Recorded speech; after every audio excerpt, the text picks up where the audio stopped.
So new university students are often told you need to use scholarly sources in your essays. But what are scholarly sources and where can you find them? I'm going to explain all of this to you in this video right now.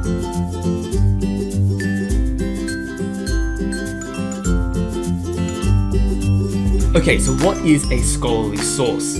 A scholarly source has three things. One, it's written by a respectable author. It needs to be written by someone who is respected in the field, an expert, a professor, someone with a PhD. That is the sort of person who writes a scholarly source. It's not a blogger or someone who's just got a WordPress website and they can just put together any old blog post. It's written by an expert. Second, it needs to be peer-reviewed. I've got a whole other video about peer-reviewed articles. I'll leave the card up above.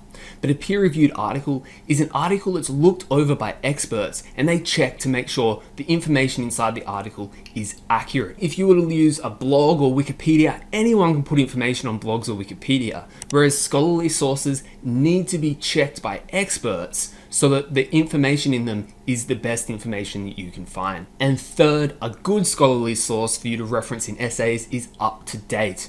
You might want to check with your teacher about how up to date they want the articles to be, but usually it's between 5 and 10 years of the publication date that we consider to be up to date.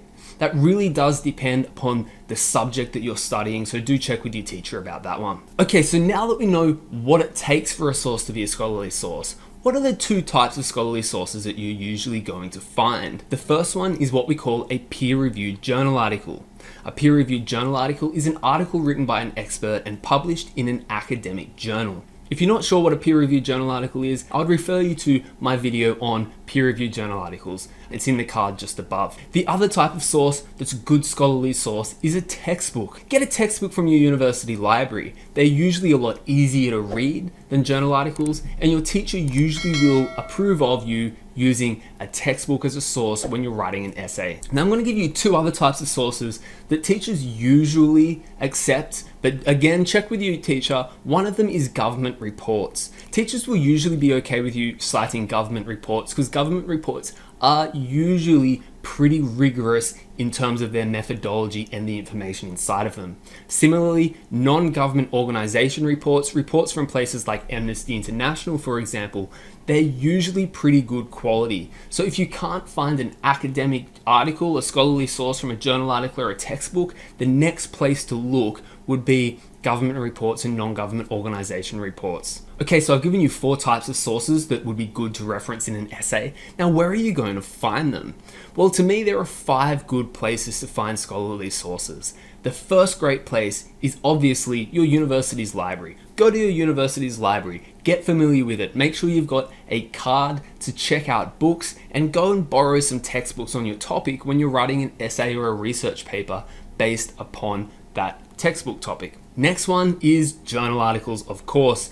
To find journal articles, you can get them from your university's online library catalog.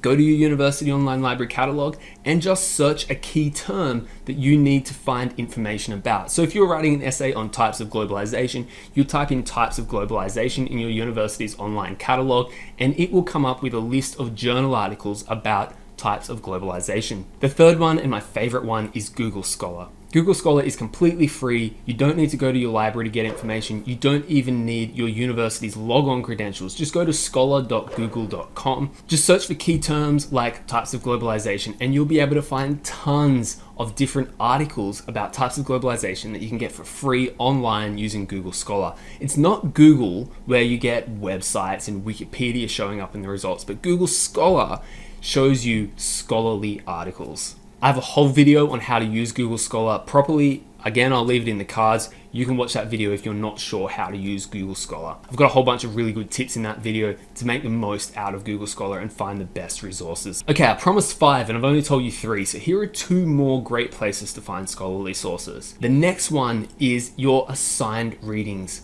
Often your teacher will assign you a journal article or textbook chapter to read in between class each week. These are great sources for you to cite for your essays because your teacher obviously approves of them.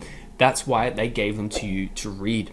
And the last one, number 5, a step further from citing the articles that your teacher has given you, hang on to articles and textbooks from previous courses that you've done during your university studies, because they might be really useful sources for future subjects. So if you're doing a subject on globalization, and you might have already done another subject last year on international studies, I'm sure the textbooks that you did for your international studies course would have a lot of great information for your new course on globalization, just as an example. So hang on to your old articles and textbooks so you can cite them for future essays. This video is part of a mini series on how to conduct research at university, so like and subscribe and follow this whole playlist for more helpful tips and tricks on how to conduct research and do referencing at university.